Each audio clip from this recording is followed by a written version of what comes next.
Laura. Prieks tev redzēt. Absolut. Tā kā mūsu skatīsies cilvēki arī, kas nebija šeit, tad varbūt pāris vārdos ieskicē, par ko bija tava prezentācija šodien. Jā, paldies, ka uzaicinājāt šodien jau trešo gadu. Trešo gadu, tu esi veterāns runātājs mums. Iepriekš runāju par iepriekšējos gadus par esošajām tendencēm. Šoreiz es izskatījos nelielā subjektīvā futūristiskā skatījumā uz 2030. gadu, kā tad cilvēku resursu vadības process varētu izskatīties ar to laiku. Apskatījām tādas trīs tendences. Viena no tām ir, protams, ka mākslīgā intelekta attīstība un tas, ko 2030. gadā mākslīgais intelekts varētu mums sniegt, pārvaldot organizācijas.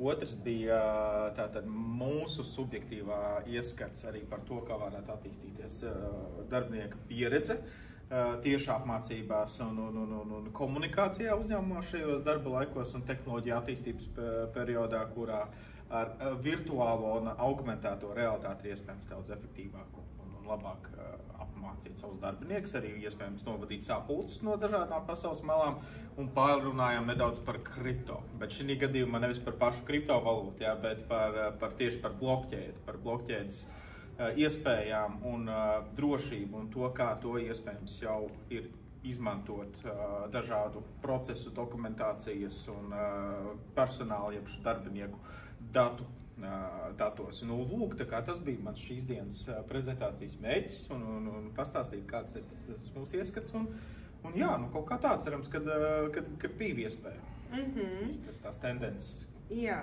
Un kā tev šķiet, vai tu arī stāstīji diezgan daudz par sadarbību šajās virtuālajās telpās, kad tev tiešām liekas, ka tā varētu pilnībā aizstāt mums šo te klātienes sadarbību?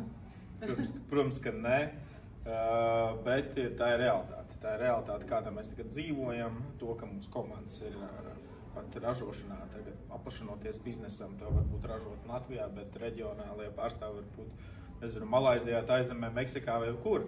Un tā saskarsme, komunikācija šajos laikos un nākotnē tomēr būs gan attālinātākā, gan tādā hibrīda formātā. Un, protams, tas ir arī galvenais mērķis komunikācijai kāds, lai otrs sadzird un tiek izpildīts. Bet, manuprāt, jā, šīs tehnoloģijas attīstīsies un būs daudz vairāk iespēju, kā izmantot un padarīt mūsu sapulces varbūt interaktīvākas, interesantākas un saistošāks. Un man arī, varbūt tas esmu pilnīgs dinozaurs, visdrīzāk, bet man arī bija jaunums tas jūsu komandas šī digitālā telpa.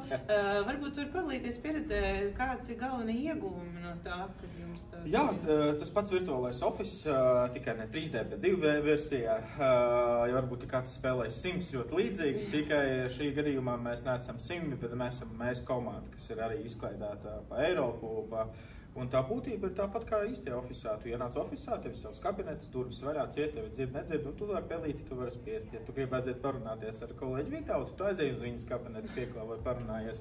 Un tā tu radīju to kopības sajūtu, varbūt vairāk, ja tu redzi, kad mans kolēģis Jūris vai Roberts kādā citā no kabinetiem citīgi strādā, tu arī pats saproti mājās, ka tev ir tā arī jāpastrādā. Bet tas jau ir vairāk atkarīgs no komandas kultūras un vispār mērķiem, ko tu vēlies sasniegt. Bet, Baiglabā mums patīk, mums ļoti patīk. Tā kā iesaku arī jums apskatīties Kumo.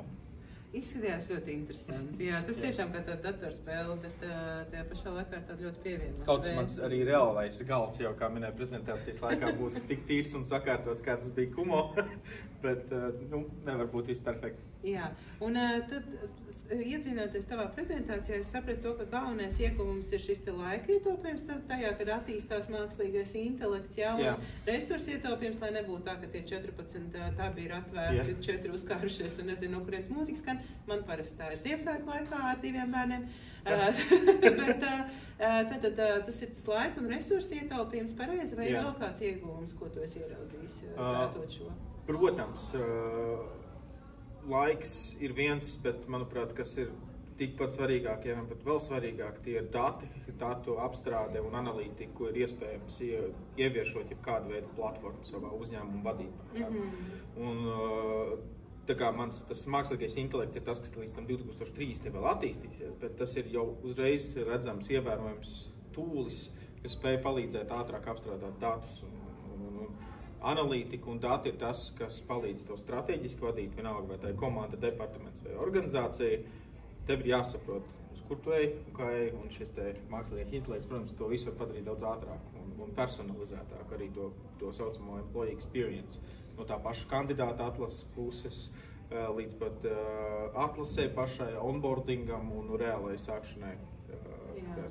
Tā kā tā mūsu vīzija, mana skatoties tāda nākotnē plašākā varētu būt, ka tajā pašā mobilajā telefonā mums ir virtuālais asistents. Es strādāju tripodā pie jums un man ir mans tripodlinka asistents, kuram es uzdodu jautājumus, kad man ir apmācības, kad man ir tikšanās tādā oru ieliec ar šo. Tā kā tas ir tas, manuprāt, uz ko tāda nākotne vēl, bet viss kas var notiek. Jā. Un kādi būtu tad galvenie blakus efekti vai tādas lietas, kas nebūtu līdz galam tāds ļoti pozitīvs attīstoties tehnoloģijām tik strauji? Es droši vien teiktu, ka tikai pozitīvs manā uzskatā, bet, protams, vienmēr ir tā stigma vai bailes, vai kā tu mēs... Visus aizstās. Jā, bez mazai visus aizstās, un kā tu tur beigās komunicēsim nevis mēs savā starpā, bet mākslīgais intelekts ir, nezinu, tur ar citām platformām, bet manā ieskatā ir tas, ka tās tehnoloģijas, tev arī tā ir atlase, ko tu, teiksim, automatizē visu procesu. Vai tas ir apmācības, kur tev ir viena platforma, tev nav jāskaita pie visiem pakaļ un jāizdomā, kur un kādas apmācības vadīsim, tad veidot vēl to saturu.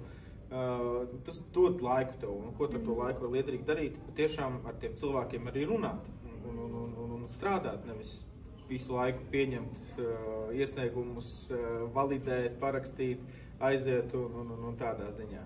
Tā kā bažas īsti nav, tikai pozitīvo saskatu. Super, labi. Paldies tev uz šīs pozitīvās notas, arī veiksim. Super, paldies tev, Laura.